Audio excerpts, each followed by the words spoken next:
네, 오늘은 맥주 감사주일입니다. 맥주 감사주일을 맞아서 누가 감사하는가 이런 제목으로 말씀을 전하겠습니다. 출애굽기 23장 16절에 보면 맥주절을 지키라. 이는 내가 수고하여 밭에 뿌린 것에 첫 열매를 거둠이니라. 이렇게 맥주절에 대한 말씀을 주고 있습니다. 이 맥주절의 의미는 첫 열매를 거둔 것, 처음으로 익은 열매를 거둔 것에 대해서 천지의 주관자 되신 하나님 아버지께 감사 예배를 드리는 것, 감사의 제사를 드리는 것, 그것이 시작이라고 볼 수 있습니다. 우리는 이 정신에 입각해서 보리를 추수하는 계절인 7월, 7월에 맥주감사주의를 지켜왔습니다. 최근에는 여러분들 농사 짓는 분들 거의 안 계시니까 우리가 의미를 부여하고 있죠. 1년의 상반기, 6월까지 다 이제 상반기를 보내고 나서 7월 첫째 주일에 이렇게 상반기를 잘 지켜주신 하나님 앞에 우리의 삶을 중간정산하고 다시 한번 돌아보고 내가 잃어버린 것은 무엇인가, 감사할 일은 무엇인가를 점검하면서 예배드리게 하시는 하나님의 뜻이 있다. 바로 그 은혜에 감사하는 절기가 맥주감사주일입니다. 여러분 믿습니까? 오늘 이 시간 여러분 마음 가운데 한 해의 절반을 은혜로 인도해 주신 하나님에 대한 감사가 넘치시기를 축복합니다. 고든 맥도날드라는 영성가가 있습니다. 이분이 이런 말을 했어요. 우리 삶에도 질이 있고 품격이 있는 것처럼 우리 영혼에도 질이 있다. 영혼의 질이 있다는 거죠. 그리고 영혼의 질을 영성이라 이렇게 표현했습니다. 우리가 이제 영성이라는 말을 많이 사용하는데 영성이란 게 뭘까? 영성을 훈련하자, 영성 훈련원 그런 것들 많이 보게 되는데 과연 영성이란 뭘까요? 영성이란 성령님과 함께 예수 그리스도를 닮아가는 삶, 이렇게 정의할 수 있습니다. 언제나 예수 그리스도를 우리 마음의 중심에 모시고 주님을 바라보면서 어떻게 하면 예수님을 닮아갈 수 있을까? 어떻게 하면 예수님을 닮을 수 있을까를 훈련하면서 자신을 쳐서 말씀에 복종시키고 그리고 십자가에서 나는 죽고 그리스도로 다시 사는 삶, 이것이 영성의 삶이요 그 훈련이 바로 영성 훈련이라는 것입니다. 그런데 고든 맥도날드는 이 영성의 삶의 극치죠. 최고의 수준을 어디에 뒀냐 하면 바로 감사하는 생활이다 그렇게 했습니다.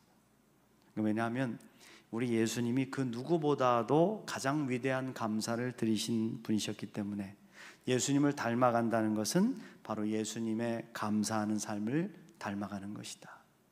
그것을 담는 것이 최고로 귀한 삶을 담는 것이다. 그러니까 여러분 예수님은 어떤 상황에서도 감사를 잃지 않으셨던 분이십니다. 기적을 일으키기 전에 감사로 먼저 기도하셨잖아요. 또 제자들과 함께 떡을 떼면서 식사를 나누실 때도 감사를 먼저 하셨죠. 기도가 응답돼서 죽은 나사로가 다시 살아날 때도 감사하셨습니다. 때로는 복음을 전하다가 극심한 반대에 부딪혀가지고 돌에 맞아서 죽을 뻔한 위기를 경험하셨어도 도리어 하늘을 향해서 감사하셨습니다.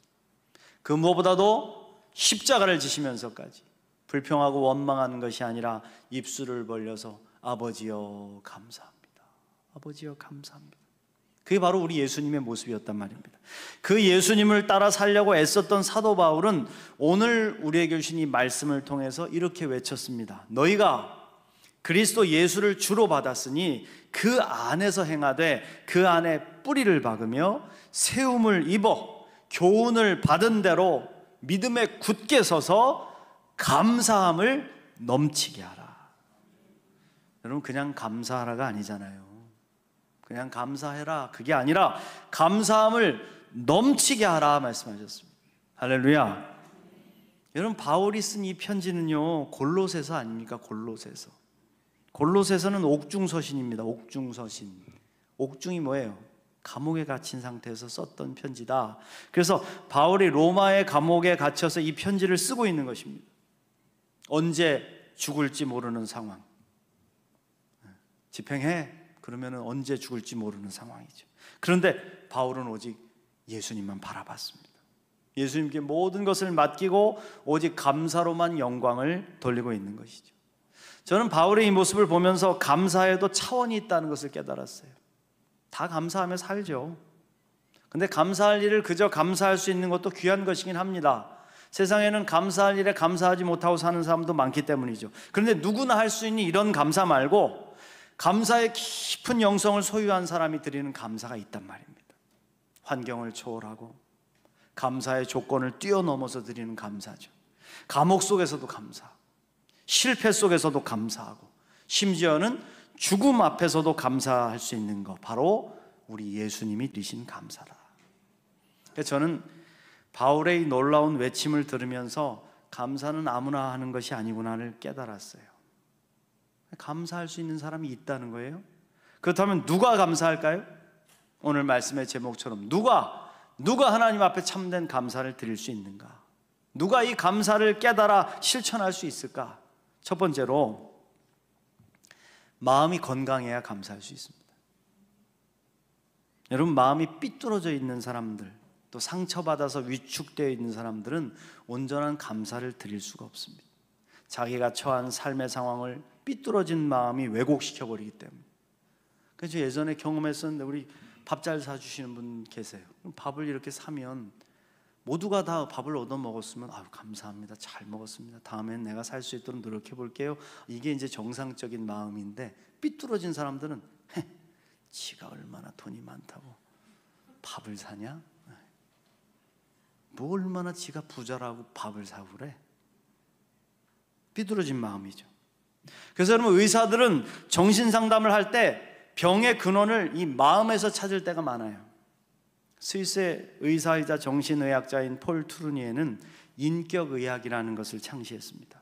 여러분, 인격의학이라는 건 뭐냐 하면 의사가 단순히 육신의 질병만을 고치는 게 아니라는 거예요. 와서 그냥 눈으로 보고 그냥 손으로 검진한 다음에 약이나 몇 알 처방해 주는 것으로 끝나는 게 아니다. 환자와 깊은 인격적인 교류를 통해서 이야기를 나누고, 그래서 전인적인 치료를 향해 나아갈 수 있도록 도와주는 치료, 이게 인격의학이라는 겁니다. 그래서 폴 트루니에는 건강한 것을 이렇게 정의를 내렸어요. 건강하다는 것은 단순히 병이 없다는 것만을 의미하는 것이 아니라 삶의 질적인 문제로 육체적, 정신적, 그리고 영적으로 구김살이 없는 상태를 말합니다. 막 이게 사람이 마음이 삐뚤어져 있고 그러면은 결국은 왜곡돼서 볼 수밖에 없어서 건강하게 살아갈 수가 없다는 거죠. 그걸 펴야 돼. 가끔 운전을 하다 보면 길의 상태에 따라서 여러분 마음이 달라지는 거 경험하잖아요. 그렇잖아요. 특별히 해외 선교지 나가 보면은 얼마나 길이 안 좋은지 모릅니다. 단기 선교팀한테 그런 것들을 좀 선물로 드리고 싶은데 포장도 되어 있지 않은 곳에 막 웅덩이는 패여 있죠. 길은 끊기면 일어나서 걸어가야 되죠. 차들은 막혀서 갈 줄은 모르죠. 먼지는 끊임없이 피어오르죠. 그런 길을 11시간씩 달려가지고 목적지에 도착하는 거죠. 그러다 보면 마음도 괜히 우울해지고 어떤 분들은 몸이 약하면 막 토하기도 합니다. 그러다가 우리나라에 도착해가지고 정비가 잘 된 고속도로를 달다 보면 야, 뭐 등짝도 편해. 얼마나 편안한지 모릅니다. 그렇습니다. 우리의 몸과 마음과 영혼의 길도 마찬가지다. 구김살이 없이 평안한 길과 같은 상태를 건강하다, 그렇게 말한다는 거예요. 그런데 사람의 마음의 상태를 어떻게 측정할 수가 있겠냐 말이죠. 우리 말에도 보면 10길 물속은 알아도 한 길 사람 속은 모르다, 그런 말 있잖아요. 그러니까 사람의 마음은 쉽게 알 수가 없습니다. 근데 측정할 수 있는 방법이 있더라는 거예요. 그게 뭐냐? 바로 감사하는가, 감사할 줄 아는가. 건강한 마음은 그렇게 측정될 때 감사를 표현하더라는 거죠. 이 마음을 측정하는 가장 중요한 도구가 바로 감사라는 것입니다. 병든 영혼, 병든 마음은 감사할 줄 모른다. 아니, 할 수가 없다는 거예요. 불평과 원망이 그 속에 가득 차 있기 때문이죠. 그래서 늘 싸우고 쫓기고 어둠으로 나아가더라. 우리의 마음이 건강하지 않으면 감사할 수 없습니다. 그러나 건강한 마음을 가진 사람은요, 감사하더라고요. 하다못해 이 물 한 잔을 얻어 마셔도 깊이 감사할 줄 아는 사람에게서 건강한 마음이 빛이 나더라. 그러면 나도 모르게 더 해주고 싶고, 뭔가 더 대접해주고 싶고, 또 만나고 싶고.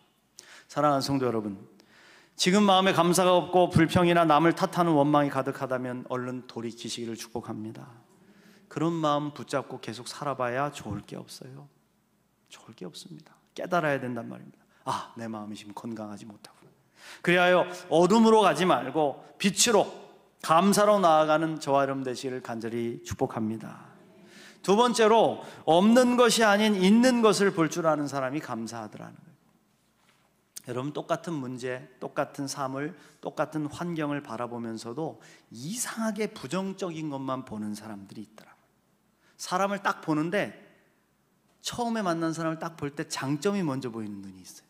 아, 그 사람의 아름다운 부분이 보이고 그 사람의 장점이 보여서 아, 저거 좀 닮아야 되겠다, 좀 배워야 되겠다, 이런 사람이 있는 반면에 딱 보자마자 단점이 눈에 딱 보이는 사람이 있어요. 못생긴 부분이 눈에 먼저 탁 들어오고 굉장히 마음에 걸리죠. 거추장스럽고 그게 먼저 딱 눈에 들어와. 왜 그럴까요? 그렇게 훈련하며 살았기 때문입니다. 그렇게 보면서 살았기 때문에. 똑같이 주보를 봐요. 오늘 여러분 들어오시는 분들, 주보 받으시는 분들이 이렇게 쭉 살펴서 보시는 분들 계시더라고요. 똑같이 주보를 봐도 어떤 사람은 하나님의 말씀과 교회의 선한 사역을 먼저 보는 눈이 있어요. 아, 이렇게 좋은 일을 했구나. 아, 청년들이 수련회 잘 마쳤구나. 아, 오늘 하나님 목사님 이런 말씀을 주시는가 보구나. 기대하면서 보는 사람이 있고, 또 어떤 분들은 오탈자가 먼저 보이죠. 잘못된 부분이 먼저 보이는 눈이 있습니다. 우리가 무엇을 더 중요하게 여기고 어디에 초점을 맞추고 사느냐에 따라서 보는 것이 달라지는 거예요. 본질을 소중하게 여기는 사람은 본질을 보고, 곁가지를 더 중요하게 여기는 사람은 자꾸 곁가지만 보는 거죠. 분명한 것은 밝은 것을 볼 줄 알고 삶을 긍정하는 사람들이 감사할 줄 알고 행복하게 살더라. 저도 한때 부정적인 부분, 비판할 수 있는 부분만 골라보는 눈을 가지고 있었습니다. 젊은 시절에 사람을 봐도 부족한 면만 보이고, 함께 동역하는 동역자들을 봐도 못하는 것만 보이고, 잘못된 부분이 먼저 들어오니까 자꾸 지적하게 되고, 또 목회를 하면서 다른 목사님들과 교회를 보면서 자꾸 내게 없는 것이 보이고, 저분은 저렇게 술렁술렁 하는 것 같은데 왜 이렇게 목회가 잘 되고 잘 나가는데 나는 왜 이렇게 죽어라 고생을 해도 잘 안 되나, 내가 잃어버린 것들이 보여서 열등감을 자꾸 갖게 되더라고요.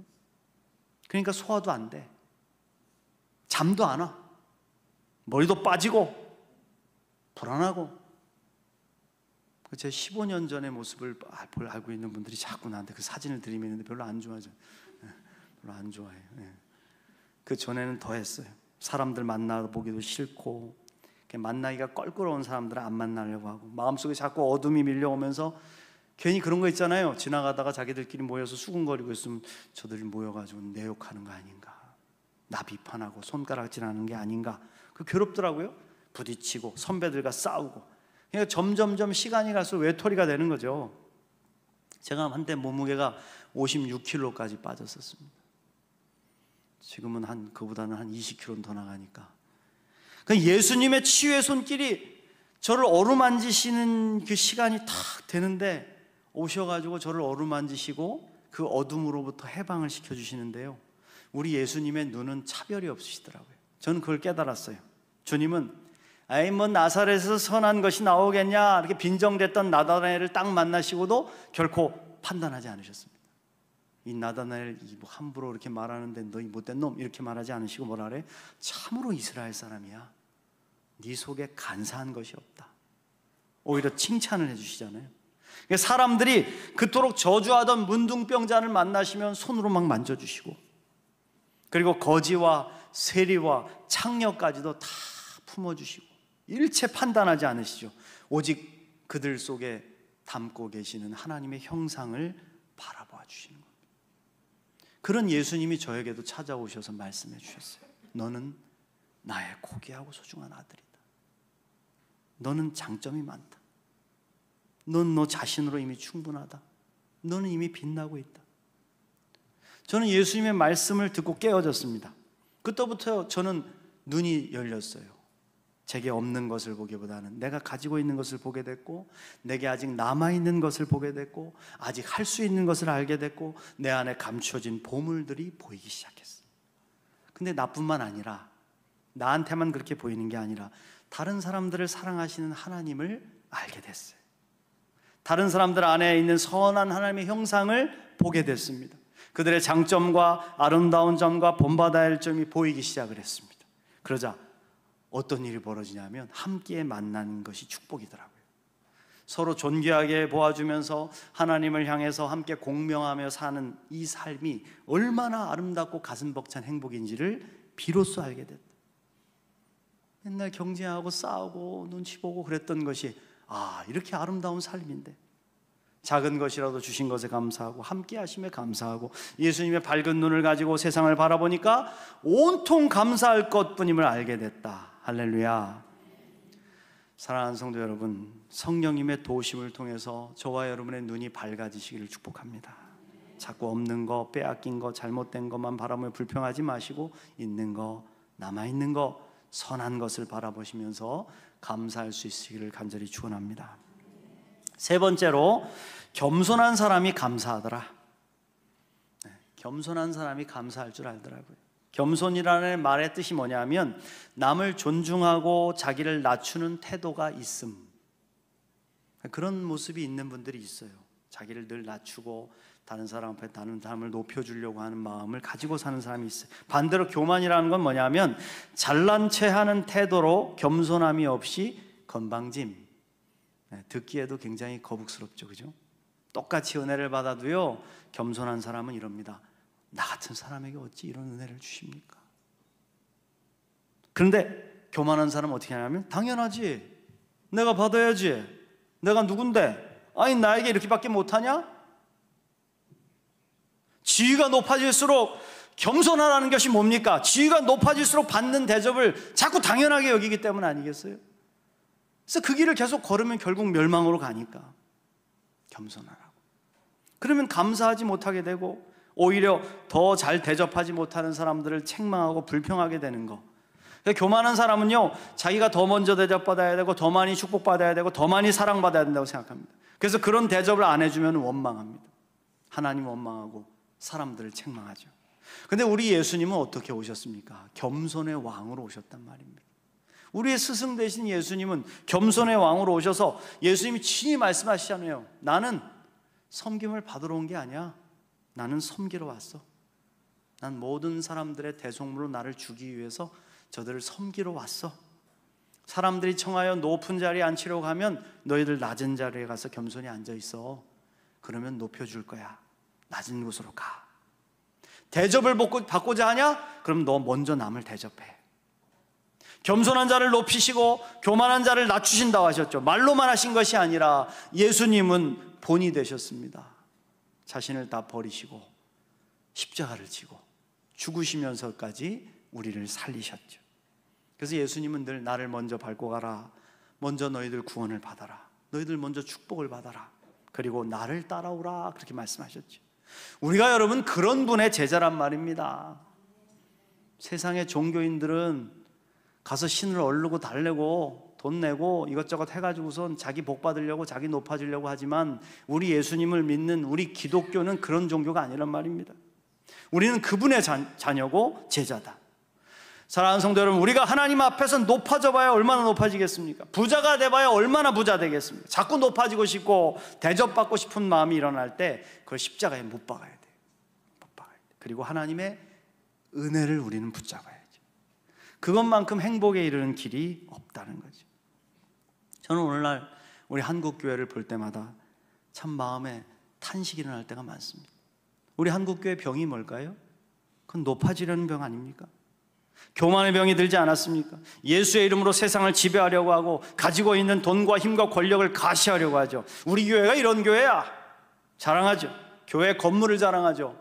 교회 목사의 스펙을 자랑하죠. 사람의 숫자를 자랑하죠. 능력 있는 교인들을 자랑하죠. 예수님은 어디에도 없고 예수님의 말씀은 사라지고 예수를 자랑해야 되는데 물질과 사람을 높이고 자랑하는 데가 됐다. 그럼 어떻게 되겠습니까? 결국 하나님이 낮추시지 않겠습니까? 교만을 따라 사는 삶은 피곤하고 힘이 든단 말입니다. 불행하죠. 그러니까 교만을 버리지 않으면 여러분 끊임없는 세상에 여러 가지 아픔과 상처 속에서 방황할 수밖에 없다. 그러나 겸손한 삶은요, 하늘의 위로와 축복이 많은 삶입니다.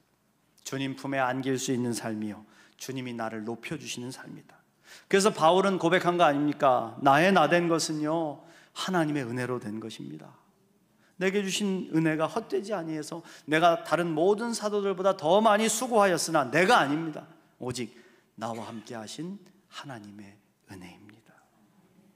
사랑하는 성도 여러분, 말로만 겸손해지지 않고 행함으로 진심으로 겸손을 회복하고 감사를 회복하는 우리 모두 되시길 축복합니다.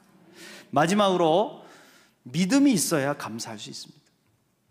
여러분, 세상의 눈과 믿음의 눈은 차원이 다르죠. 세상이 보는 것은 좋은 것과 승리하는 것과 성공하는 것만 봅니다. 그러나 믿음의 눈은 다릅니다. 믿음의 눈은 하나님의 눈으로 모든 것을 보는 것입니다. 이 믿음의 눈은 보지 못하는 것을 보게 합니다. 이 어둠 속에 담겨있는 축복의 씨앗을 발견하게 하고 고난 속에 담겨있는 하나님의 선하신 뜻을 보게 합니다. 믿습니까? 그래서 믿음의 눈으로 바라보면 감사하지 못할 것이 없어요. 믿음의 눈으로 바라보면 기대하게 되죠.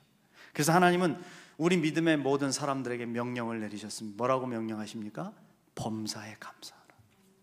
범사에 감사하라. 이것이 그리스도 예수 안에서 너희를 향하신 하나님의 뜻이니라.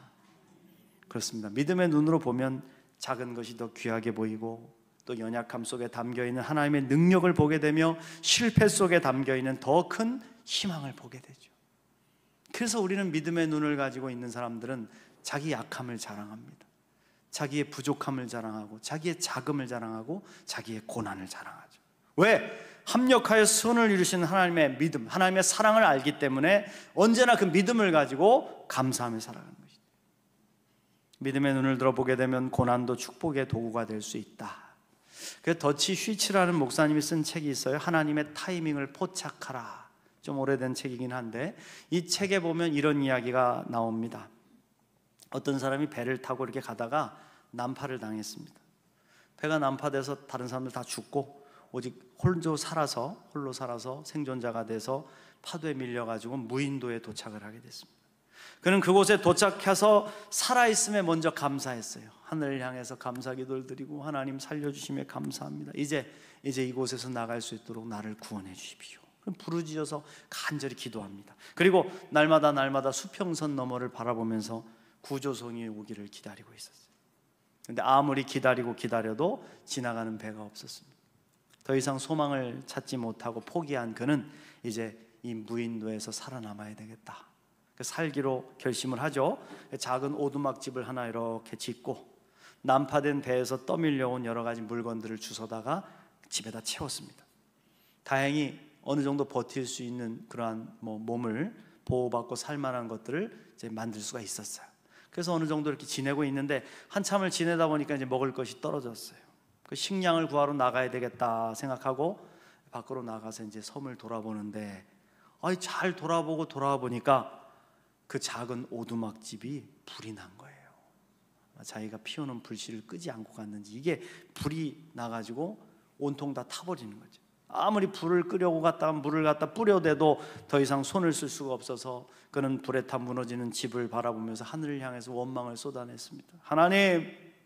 하나님, 내가 구해달라고 했지 언제 불을 질러달라 했습니까? 내가 구해달라고 했지 언제 불 질러달라고 했습니까? 이게 뭡니까?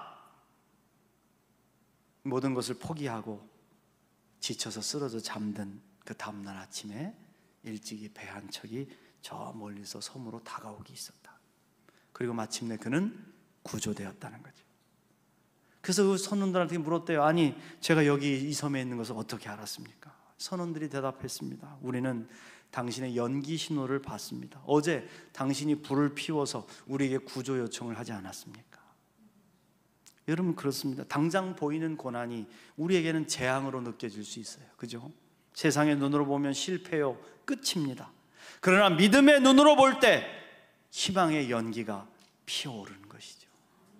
그러므로 여러분, 믿음의 눈을 잃지 마십시오. 그래야 감사할 수 있어요. 믿음으로 감사하면 손해볼 일이 없다는 것을 믿으시길 축복합니다. 오늘 여러분 삶에서 일이 꼬이고 뭔가 불안하고 잘 안 풀리는 것 같다고 하더라도 믿음을 가지고 감사합니다.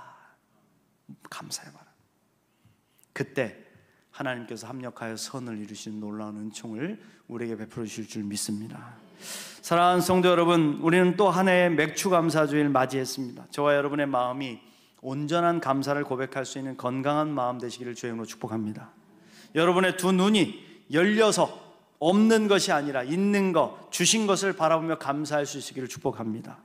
겸손한 마음으로 은혜 주심에 감사하고 믿음의 눈을 열어서 고난을 역전시키셔서 더 큰 감사로 이끌어 주실 하나님을 찬양하시기를 축복합니다. 오늘 주님께서 누가 감사하는가 우리에게 물어보실 때 주여 제가 감사드립니다, 제가 감사하겠습니다 고백할 수 있는 우리 모두가 되시기를 간절히 축원합니다.